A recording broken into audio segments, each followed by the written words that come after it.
এগুলো ভয় নিয়ে বাংলাদেশের নারায়ণগঞ্জের একটা অভিষেক ব্যানার্জির নাম করে তোলাবাজির অভিযোগ বিজেপি বিধায়কের নাম জড়াচ্ছে, এটা লার্জার কনস্পিরেসি বলে মনে করেন? নিখিল রঞ্জন দে উত্তর দিতে পারবে, আমি পারবো না। শুভেন্দুদা, নারায়ণ অত্যন্ত সজ্জন লোক, কোথায় কে ব্যক্তিগতভাবে গেছে, লিখে দিয়েছে না লিখে দিয়েছে, সইটা জেনুইন কিনা, লিখেছেন কিনা নিখিলদা বলতে পারে। নিখিলদা অত্যন্ত সজ্জন ব্যক্তি। বাংলাদেশের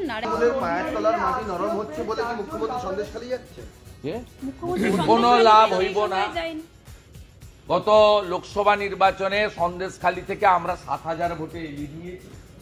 যে সন্দেশখালী থেকে ২১-এর নির্বাচনে সুকুমার মাহাতো ৭০,০০০ ভোটে জিতেছিলেন, সেই সন্দেশখালী থেকে ভারতীয় জনতা পার্টি ৭,০০০ লিড নিয়েছে।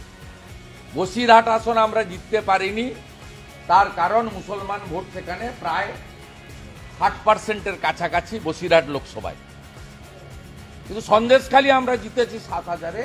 মুখ্যমন্ত্রী যেদিন যাবেন তার পরের দিন মুখ্যমন্ত্রীর মতো অত টাকা খরচ করে হয়তো পারবো না, ওটা সরকারের টাকা, কিন্তু আমি জনসংযোগ করতে যাব। সন্দেশখালীটা বিজেপির জায়গা, আর কঠিন সময়ে বিরোধী দলনেতা তাদের পাশে ছিল, আজও আছে। ঘনিষ্ঠ যোগাযোগ তাদের সঙ্গে আমার প্রত্যেকটা বুথে গ্রামে আছে। সন্দেশখালী মমতা ব্যানার্জির কোনো লাভ হবে না।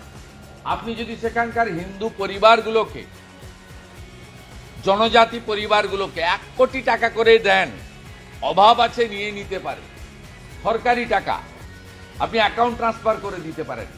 আপনি শুনে রাখুন মমতা ব্যানার্জি, সন্দেশখালীর কোনো হিন্দু, বিশেষ করে তফসিলিরা এবং জনজাতিরা, তারা আপনাকে ভোট দেবে।